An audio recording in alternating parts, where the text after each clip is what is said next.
Yeah, okay. Okay, better keep moving.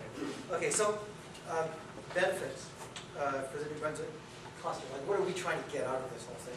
So, out of our connection to the CDNM, basically we're trying to get access to that whole network. We want to promote what we do here up to them, so they know what's going on in New Brunswick. So that's one of the things. So me being here, finding out things that are going on, you know, in Miramichi and some of the things that I'm hearing here, that helps me when I'm talking to them. Connection to the broader digital media community, so we're connected with what's going on there.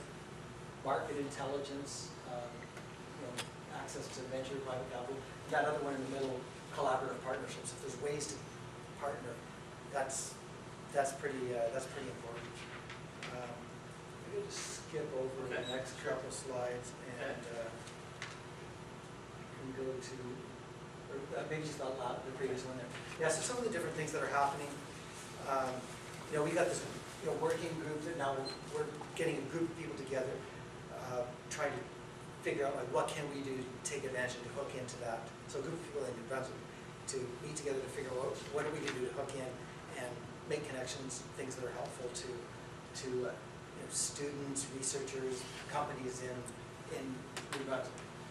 Whether that means like new types of internships, new programs, new whatever. We're just trying to figure out whatever we can find that can benefit New Brunswick. We're going to try to figure out ways to get that back here. We participate in stuff there, like the Canada 3.0 conference. They have this annual conference that's kind of interesting, and we made some connections there. The Jalloo Festival here, come back here. We're trying to get some of them from Waterloo to get here. Didn't happen just because of some timing stuff. We've got people at the ModSim conference. We're at the New Brunswick Innovation Forum, a special theme around digital media that is going to be happening at that conference. So some of these things that we're trying to do just to start to get more things going and people talking more about digital media and recognizing what we've got here in the province and what could be. And if we can get, you know, I mean, I know going around the trade show floor there and talking to students who are graduating, I mean, there's too many students graduating who still don't have a job yet. And I think like we gotta fix that so that when students are graduating, they're coming into like a busy like job market and there's lots of opportunities. And I think, you know, there's the potential for that in New Brunswick.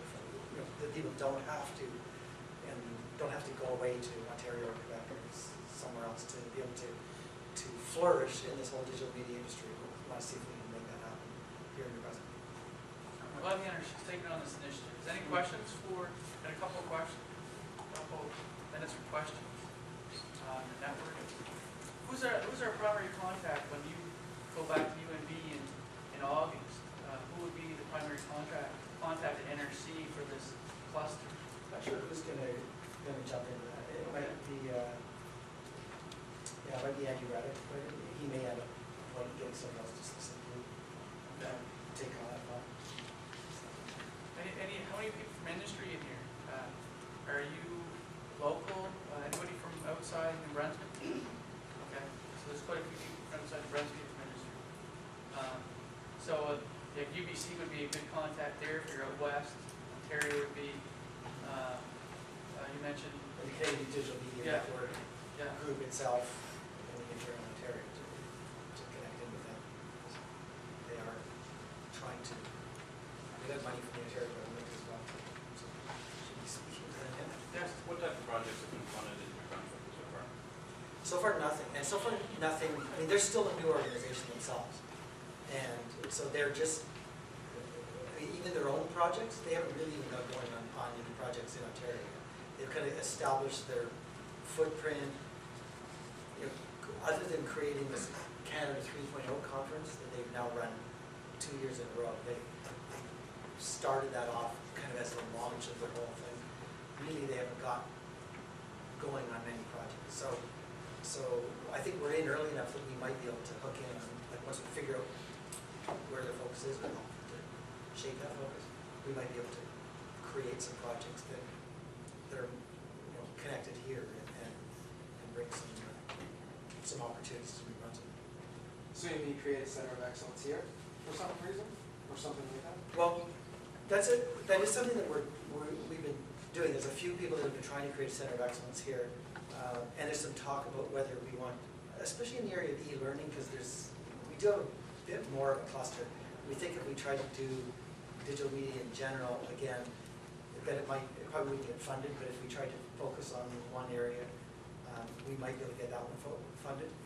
And so there's some discussion about whether we try to connect up with these guys and have like a mini center of excellence that fits under their center of excellence that gets funded through them, or whether we try to, to do the big case to the federal government, try to get our own national center of excellence here around, some areas of specialization like e-learning. That's somewhere else. Was that? That's not somewhere else. That one's not somewhere else. So that one we could have something that's unique here. BC tried to do that with the new media BC about 10 years ago and it flopped. And we don't want to be in that boat where we have a digital media center and then it flops. And I think you're right, have a satellite specialty, whether it's hopefully gaming.